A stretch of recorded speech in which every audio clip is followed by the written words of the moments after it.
David and I, we're not armchair scholars. We spend a lot of time in places where these conflicts happened, myself in Turkey and David in Bosnian Herzegovina. So David, take it away. Thank you, Armin. Thanks. I wanted to remember to thank Connecticut, the Voices of Hope, and also Hero, and Steve Armstrong for supporting us. So shout out to my university for hosting us today, and thanks to all of you for joining us. Armin and I are, as he mentioned, are going to try to offer a graduate course in Holocaust and Genocide Studies in the spring, so feel free to reach out to us about that. We're available to visit your schools. I gave a talk at Fairfield Ward High School in the spring for a series of classes. And we're doing a professional development day for New Haven on election day. They're sending us 100 teachers for the day for similar workshops. So if you're interested in these kinds of opportunities, just follow up and let us know. We're happy to try to help. I'm going to shift now to talking about Bosnia, the genocide in Bosnia, and the first thing I was going to mention was to try to surprise you was geography, because I find that teaching genocide is an important opportunity to talk about geography, and I tell the students, you know, when they make presentations, that I tell them I really get excited about maps. So please use some maps, and everybody laughs. But then they use the maps. They say, we wanted to make you happy, so here are the maps, and then we have something to talk about. And I'll never forget one student after the semester who came to me in the hallway and said, Professor, you gave us the world. And I thought, what an amazing thing for a student to say, because we're looking at the world in this context. Let's see, will that go? Here's a map of the former Yugoslavia, and you can see Bosnia located in the middle, but it just gives you a frame of reference. Most people don't know where it is or where the Balkans are, but you can see it in relation to Greece and Italy and Austria, just to get an orientation. Studying genocide also gives us an opportunity for critical thinking, identifying causes and effects. So if we can identify the causes, we can prevent the genocide, which is one of our goals. But usually, well, I would say what I'm trying to do a little bit differently than what Armin was doing is to talk about how I think about genocide. So it gives you a model for thinking about how you might think about it yourself. And these are ways of thinking about genocide related to Bosnia, but would also transfer to other genocides as well. So the first cause that I would talk about is that genocide involves the social construction of a hated other who's identified as a threat. This is a common feature. The alleged threat could be biological contamination, as in the case of the Armenian genocide and the Holocaust. Armenians were referred to as tubercular microbes. The Jews were referred to by Himmler in the handout that I gave you as a bacillus, and as a threat more generally to pure Aryan blood, in the context of biological racism. Tutsi in Rwanda were referred to as outsiders, foreign invaders, and as cockroaches. So these are elements of hate speech common to each genocide that are authorized by this the social construction of otherness. Serb nationalists referred to non-Serbs in the early 90s as Ustasha, World War II fascists in the case of ethnic Croatians or Catholics, or as Turks in the case of the ethnic Bosniaks, who were Muslims. For the Serbs, these terms evoked the historical and current threat of Serb victimization that could only be addressed by achieving the goal of ethnic homogeneity. So that's, while the Germans referred to the sort of biological or they based their work on biological racism, based the Holocaust on biological racism, the Serbs were trying to achieve ethnic homogeneity. In most genocides, the response to such a threat for the hated and or feared group is to eliminate them, I think Armin used the term eradicate, or maybe David in his presentation used the term eradicate. Whether the purpose is to achieve racial purity or ethnic homogeneity, the goal is elimination. The hated other is again socially constructed through propaganda. That is to say, the construction is a myth, but it's a lethal myth. So in the former Yugoslavia, the ethnic Serbs developed a myth of a greater Serbia that needed to be restored. So it's something that never existed and never will exist, but about which they had a very clear idea, even a map, which I'll show you. So the geography of Greater Serbia enveloped almost the entirety of the former Yugoslavia. So here's a map of the former Yugoslavia with the republics. And this is a map of Greater Serbia. The white area encompasses almost the entirety of the former Yugoslavia from the area where so-called Macedonia was located up to half of Croatia. So I'll go back, I'll toggle so you can kind of get a sense of how Greater Serbia was thought to encompass almost the entirety. Half of Croatia was omitted, and Slovenia. One of the proponents of Greater Serbia was Serb President Slobodan Milosevic. He's mentioned, by the way, I was very interested to find that in the civics section of the Connecticut Social Studies Framework for high school modern world history. It's in civic and political institutions where you're to distinguish the powers and responsibilities of local, state, tribal, national, and international civic and political institutions to address social and political problems. He's listed in a sentence also with the Khmer Rouge, sort of a passing reference. But his promise to his people was that he was going to make Serbia great again by restoring Greater Serbia. Guided by the fantasy of Greater Serbia, the ethnic Serbs in Bosnia created Republika Srpska, or a Serb Republic, on January 9th, 1992. So it's inside Bosnia as a microcosm of Greater Serbia. And this, since it was a microcosm of Greater Serbia, it meant Serb Republic where non-Serbs were no longer welcome. And genocide was the sort of the logical response as the non-Serbs were to be forcibly displaced or murdered. So that's the I've referred to this in some of my publications and also in a documentary film I made with my son as the geography of genocide. Right? You create an area where that is a kind of a linguistic violence, referring to an area as a Serb Republic, which is actually multicultural or multi-ethnic. So the exclusionary ideology, the goal of ethnic homogeneity, was fueled by media propaganda and by dehumanizing hate speech, Ustasha, Turk, and Balia. And the ideology and goal of ethnic homogeneity, crystallized in dehumanizing hate speech, authorizes the elimination of the targeted other. Not only authorizes it, but as I say on the next slide, it renders it, it casts it as a noble project. The elimination of the Armenians was seen as a noble project, while the Poznan speech by Himmler refers to the extermination of the Jews in terms of moral character, duty, and the love of one's people.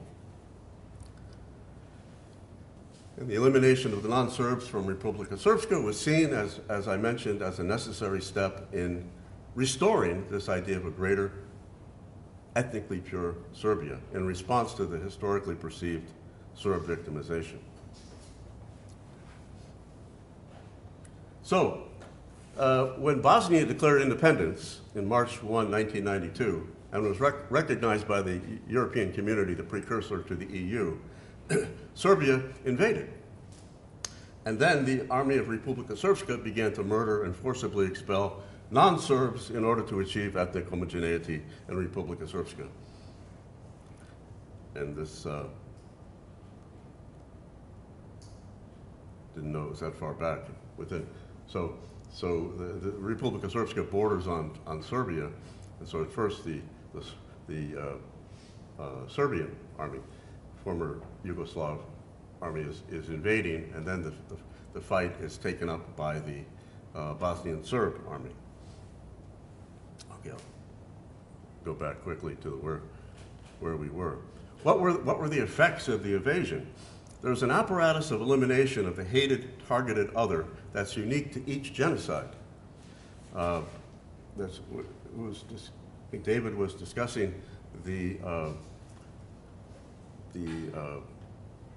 gas chambers, the industry of death, the industrialization of death in the gas chambers. And in the Armenian genocide, there was the leaticide that Armin was referring to, also the death marches, which might be a kind of unique technology of extermination. In Bosnia, the Bosnian Serbs eliminated or targeted other non-Serbs in a number of ways, including concentration camps, sieges of civilian centers, forcible displacement, mass murder, and culturecide.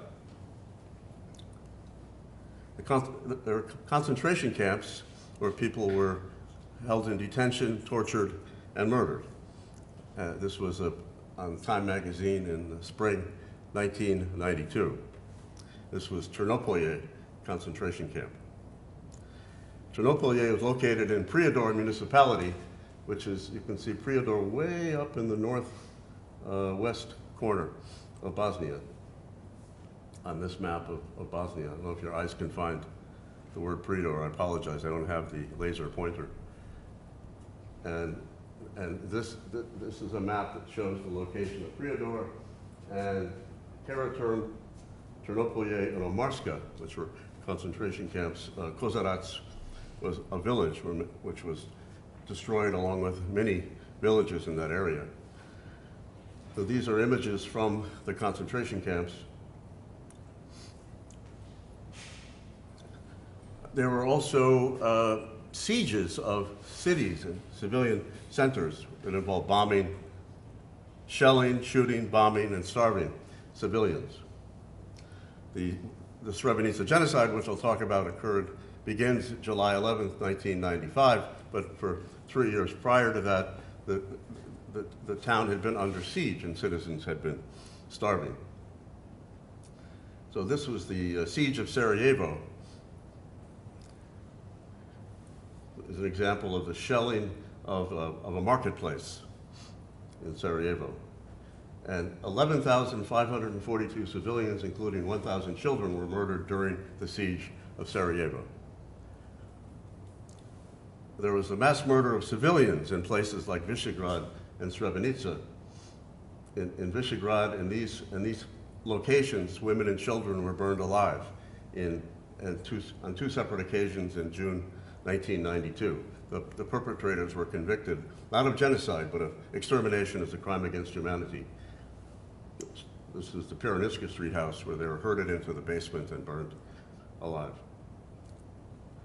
Civilians were murdered on this bridge and thrown into the Drina River in 1992 and exhumed and identified in 2010. This is a famous bridge of which the book A Bridge on the River Drina by Ivo Andrić after which it's titled. So this was August 2010. I accompanied the government exhumation team because you can see the river level had dropped, and they thought, well, they would be able to exhume the human remains of the victims for the first time. Otherwise, the river was quite deep and running. And they had orange flags and yellow flags. And I remember this young fellow saying, "Professor, listen up. The yellow flags are for the bones and the orange flags are for the stuff that blows up." So he said, we ran out of yellow flags, so we used the orange flags for everything. And we found bones right just on the riverbank as we arrived. Someone happened to capture this photograph of me looking at one of the yellow flags, and I said, what do we have here? And they said, we have a digit, a vertebrae, and a tibia. And I became very emotional at the time. Sort of still emotional 8 years later. But I felt silly when I turned around and I realized that they were exhuming behind me 6 full skeletons. But that's here's the exhumation team finding six full skeletons. Complete skeletons. I guess this is the kind of stuff they were referring to when they said the orange flags for stuff that blows up. In Srebrenica, July 11th, 1995, 8,372 human beings, primarily men and boys, were murdered in a matter of days. And here we see Srebrenica near the border of Serbia. It had been declared a UN safe area in April '93 and was under the protection of UN forces who happened to be Dutch. This is the area that was designated by a UN resolution in April 1993 as a safe area. The crime's been ruled to be genocide by 2 international courts.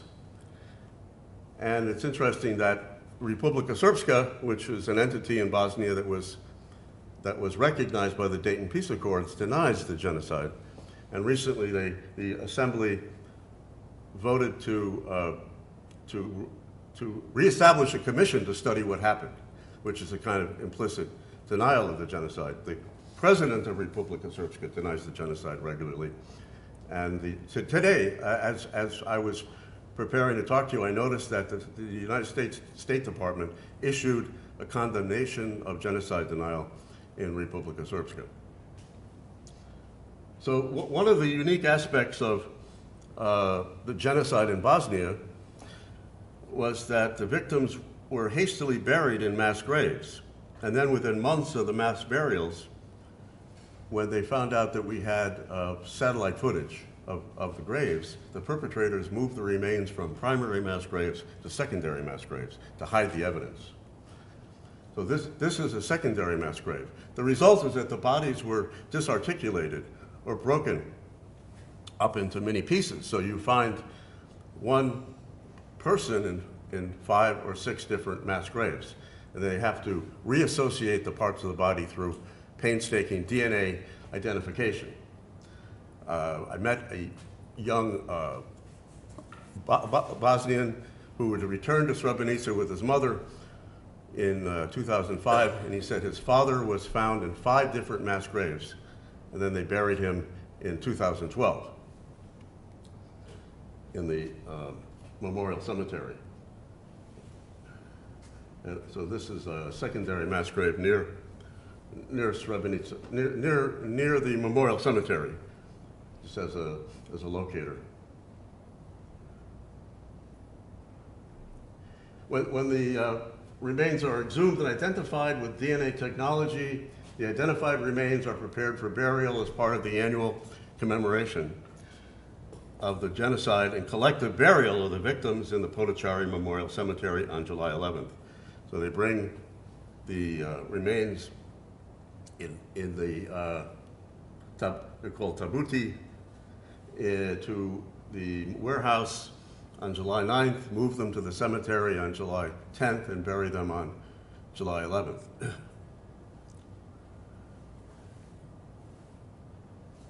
And the family members bury their loved ones in graves that are prepared. So this has been going on every year since approximately 2003. One year we buried 465. I mean, when Armin and I were there, I think they buried 565. One year, 775, because they're in the process of identifying them, still finding mass graves and beginning the identification. So these are some pictures of a friend of mine who I helped bury his brother.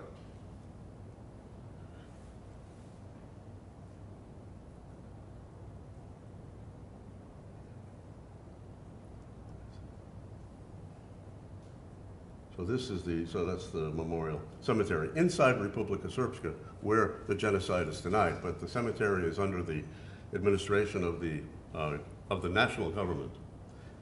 There was also, just briefly, I would add that it was culture-cide, or the destruction of villages, Armin referred to as being central to Raphael Lemkin's original definition. So this is the National Library in flames, August 1992. It burned for 2 days. And this is a famous bridge from the Ottoman Empire in Mostar that was eventually destroyed by the Croatian forces, who had their own territorial designs on western Bosnia. And so the destruction of the bridge was ruled to be a war crime. It's been restored through the European community. And this is a mosque in Amici. Mosques were targeted. Over 1,000 mosques were destroyed in Republika Srpska. This is one in Visegrad. This is the space that was left when it was erased. So it's an effort to erase the people and the traces of their historical existence. It's a mosque in Banja Luka. And just to finish up, these were over 300 villages in the Srebrenica area were destroyed, 80% to 100%. They say this is Klotivac, it was destroyed to 80%. And you can see that this is the site of the former mosque. So I would just conclude that the genocidal nature of the ideology was confirmed when the ICTY trial chamber found that Radovan Karadzic, the founding president of Republika Srpska, was guilty of being part of an effort, what they call a joint criminal enterprise, to permanently remove the Bosnian Muslims and Bosnian Croats from Bosnian Serb-claimed territory, which is what we know as Republika Srpska. Well, thank you for your kind attention, and thanks to my co-presenters for their participation and patience. Thank you. Well, if we have time for 1 or 2 questions.